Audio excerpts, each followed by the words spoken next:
Buenas a todo el mundo, soy Lucas González y hoy hay un vídeo que creo que es muy especial porque vamos a hablar de esos juegos que siempre nos han gustado, de plataformas 2D, Sonic, Mario. ¿Y por qué estoy yo aquí para hablar de ellos? Bueno, pues por una parte soy profesor en la Escuela Superior de Arte y Tecnología en Valencia, pero más importante que eso es porque soy creador del videojuego Flag Heroes junto a mi compañero Roger. Entonces estoy aquí para hablar un poquito de los videojuegos retro, pero desde un punto de vista diferente. No vamos a hacer una retrospectiva normal, sino algo más centrado en el diseño, en la base, en el core, en las mecánicas. Y os quiero enseñar más o menos todas las cosas que pasan por la cabeza de un diseñador cuando nosotros estamos intentando plasmar ese sentimiento que tenemos, plasmar esa sensación dentro de un videojuego. Entonces, dentro de estas mecánicas vamos a centrarnos en lo más básico, el movimiento y en el salto. Por una parte tenemos el movimiento. La primera vez que apareció el movimiento en videojuegos de una forma lateral fue con Space Panic en 1980 y era un movimiento muy directo, es decir, pulsabas un botón y te movías a la derecha. Posteriormente se encontró un poco de espacio aquí y se introdujo aceleración, es decir, no empezabas a la máxima velocidad, sino que ibas corriendo un poco hasta que la alcanzabas. Y también un poquito de frenada o cuando se cambiaba de dirección. Pero creo que lo más representante de las plataformas 2D es el salto. Y el salto es algo natural, que a todo el mundo nos gusta, e incluso algunos videojuegos MMO utilizan el salto sin que haya progresión o sin que ayude a nada, simplemente como forma de expresión. Pero más allá de eso, si nos fijamos, el salto hoy en día, en nuestra vida cotidiana, no tiene casi presencia. Casi ninguno de nosotros hacemos ningún salto al día. E incluso en las películas que representan este tipo de videojuegos con la misma temática, tampoco hay salto. Y esto se debe a que hubo una parte activa por parte de los diseñadores para conseguir que este fuera un elemento primordial. Entonces vamos a ver un poco de retrospectiva de cómo ha ido evolucionando el salto desde una base muy primigenia hasta lo que tenemos hoy. La primera vez que aparece el salto en los videojuegos es en 1981 con Donkey Kong. Y si os fijáis era un salto muy primitivo, o sea, un salto muy arcaico en el sentido de que solo podía saltar en tres direcciones, a los laterales o hacia arriba. Y la única decisión activa por parte del jugador era elegir en qué momento querías saltar, y si lo hacías correctamente saltabas por encima de un barril y te daban los puntos. Además, el tiempo en el aire era muy escueto, simplemente caías rápidamente hacia la trayectoria que llevabas. Además, otros juegos como Prince of Persia también aprovecharon este tipo de salto. El siguiente punto de inflexión dentro del salto en los videojuegos también nos lo trae Nintendo, esta vez con el Super Mario en 1985. Y está muy claro la intención de los diseñadores, está muy claro que tiene mucho más protagonismo y un ejemplo muy rápido sería que los enemigos, la mayoría de ellos, se eliminan saltando sobre ello. Cosa que, insisto, ahora mismo vemos natural, pero en el momento era bastante interesante. Entonces, vamos a ver qué dos cosas para mí introduce el juego que son increíblemente importantes a la hora de transmitir correctamente el salto. Por una parte, cuando nosotros saltamos, Mario salta aproximadamente, o continúa subiendo, el mismo tiempo que nosotros mantenemos pulsado el botón. Esto es intuitivo, pero vamos a reflexionar sobre ello. Es decir, si nosotros pulsamos el botón, Mario salta y si nosotros mantenemos, sigue subiendo, mientras que si lo hacemos simplemente de un tic, pega un salto muy pequeñito. Entonces, si reflexionamos, esto es como si saltáramos y voláramos un poco, lo cual, insisto, no tiene ninguna lógica. Pero sí que se nota muy intuitivo. Esto es así porque un diseñador en un primer momento, en un principio, lo que hubiera hecho para crear esto es, si nosotros queremos saltar más, pues lo pensamos con antelación, con lo cual hacemos más fuerza. ¿Cómo podríamos transmitir esto en un videojuego? Pues aguantamos más el botón y dependiendo de lo que hayamos aguantado, saltamos más o menos. Sin embargo, como lo hace Mario, es mucho más interesante porque es en tiempo real. Tú siempre tienes el control del personaje y eso es algo que el jugador adora. Poder saber, poder controlar en todo momento el personaje. Y además de eso, le permite evitar obstáculos y tener un control con muchísima más capacidad que de la otra forma, haciendo el juego mucho más natural y transmitiendo mucho mejor lo que tienes en el mando a lo que está ocurriendo en pantalla. Y esta ya de por sí es muy interesante, pero hay otra igual de interesante que posiblemente os haya pasado desapercibida, y es el hecho de que una vez que está en el aire, Mario se sigue pudiendo controlar. Es decir, tú puedes saltar en el aire y luego intentar cambiar la dirección y volver a donde estabas antes. No lo puedes hacer completamente, pero sí que lo puedes intentar. O puedes llegar un poco más, o puedes ajustar. Esto es por la misma razón, porque nosotros queremos tener el control en todo momento. Pese a que nos es intuitivo, no tiene ninguna lógica. Si nosotros estamos en el aire, no podemos volver a una posición anterior a no ser que tengamos un punto de apoyo o algo similar. Sin embargo, estamos en las mismas. Añadimos tiempo en el que estamos controlando el personaje y añadimos tiempo en el que el jugador se siente satisfacción al poder controlar los movimientos y tiene mucha más precisión. De hecho, esto hace que el tiempo en el aire en los videojuegos de plataformas aumente mucho. Donkey Kong, donde era simplemente un salto para saltar un barril, pasamos a momentos mucho más largos.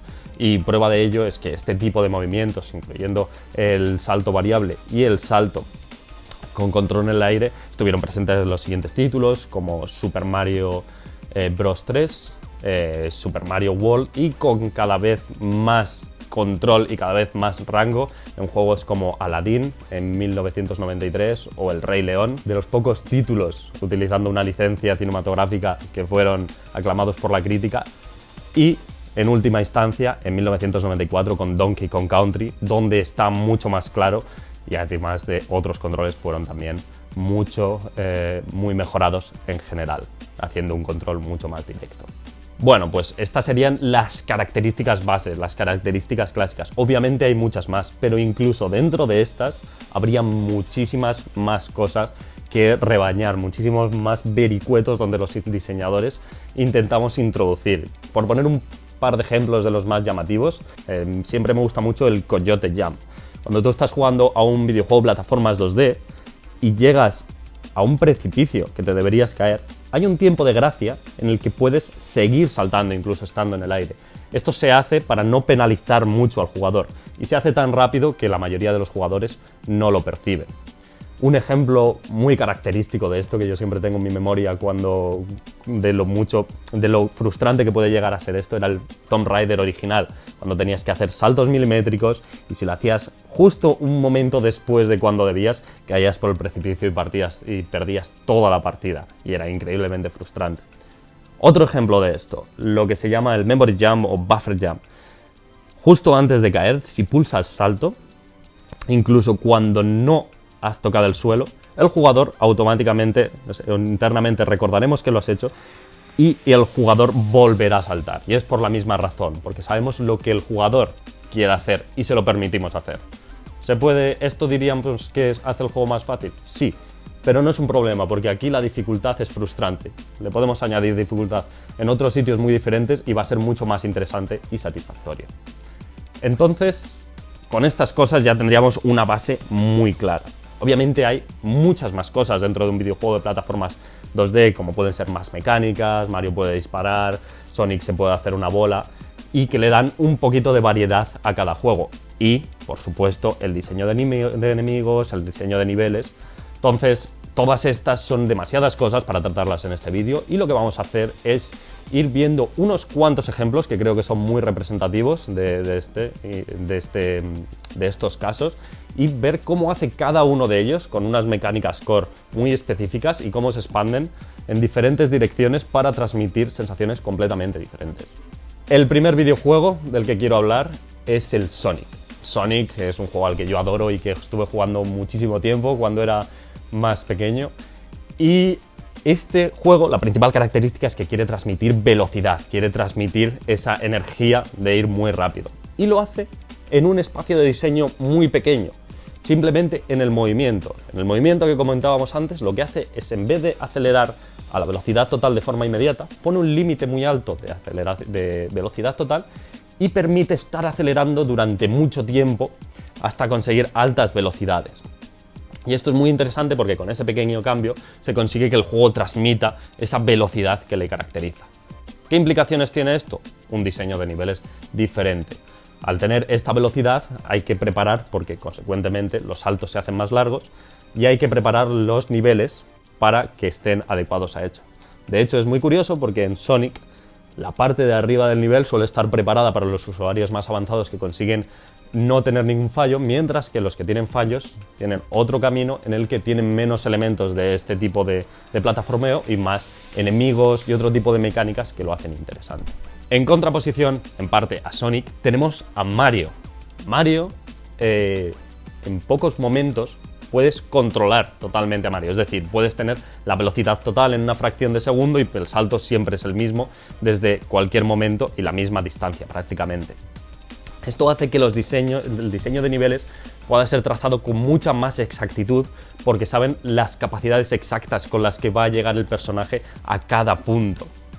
Y además Mario, para añadirle una capa extra de jugabilidad, que no la tiene, que por su parte Sonic la tenía haciendo que la aceleración fuera constante, Mario lo hace introduciendo pequeñas mecánicas que están en todas las partes del juego, como el hecho de poder hacerte grande, tuberías, los enemigos son muy característicos, que se matan de diferentes formas y tienen patrones muy diferenciados, y esto está expandido o está potenciado hasta la enésima potencia en el último Mario.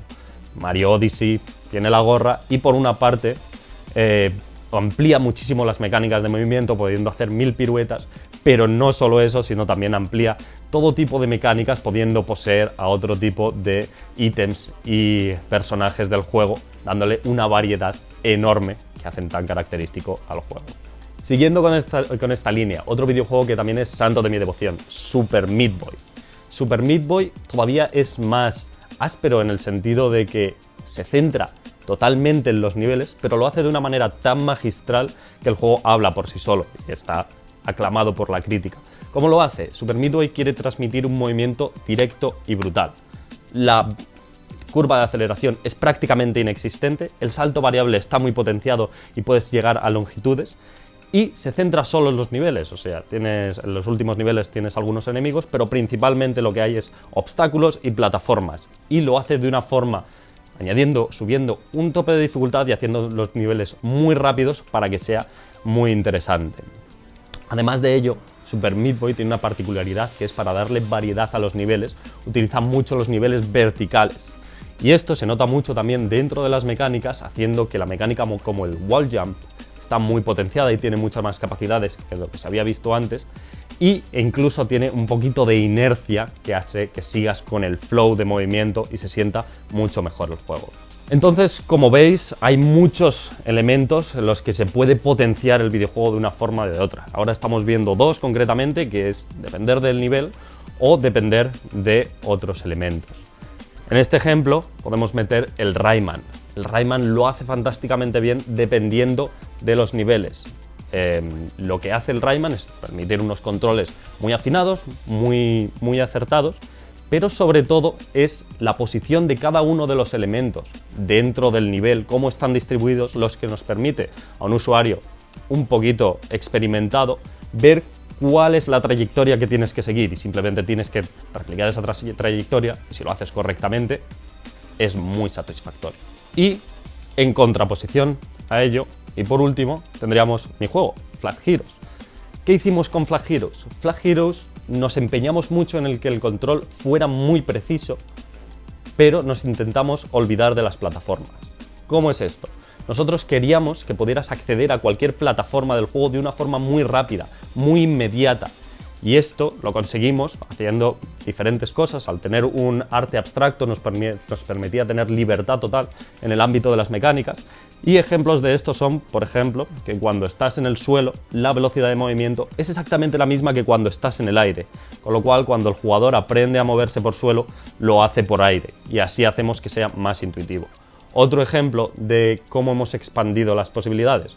En vez del típico doble salto, que se utiliza en muchos juegos, nosotros implementamos un dash. La segunda vez que saltas, si tienes una dirección, puedes ir hacia cualquier dirección que apuntes con tu joystick. Y esto hace que puedas ir a cualquier punto del mapa de una forma relativamente cómoda. En algunos momentos sí que tienen interés las plataformas, pero no son la mayoría de ellos. Esto lo hacemos porque Flag Heroes para nosotros no es un videojuego de plataformas, es un videojuego de acción. Y son los enemigos los máximos protagonistas, con lo cual queríamos un control perfecto para que los enemigos fueran lo que hiciera interesante a los niveles y transmitir esa sensación de frenetismo, de persecuciones que queremos hacer con el juego. Bueno, pues como veis, parece que no, pero con muy pocos elementos los diseñadores hemos rebañado mucho, hemos escarbado para conseguir transmitir sensaciones totalmente diferentes. Y lo que quería ayudaros con este vídeo es a ver todo el trabajo creativo, todas las miles de ideas que hay en espacios tan pequeños como pueden ser un salto o un movimiento y hacen a un videojuego plataformas 2D que tenga personalidad. Obviamente, luego hay grandes rasgos como el diseño de niveles, enemigos, lo que duran los niveles, que son también importantísimos. Pero todos deberían tener tanto mimo como esto, y es muy importante saber ver hasta qué punto hay un trabajo detrás de los juegos para que cuando tú cojas la consola se sientan tan bien como esperas.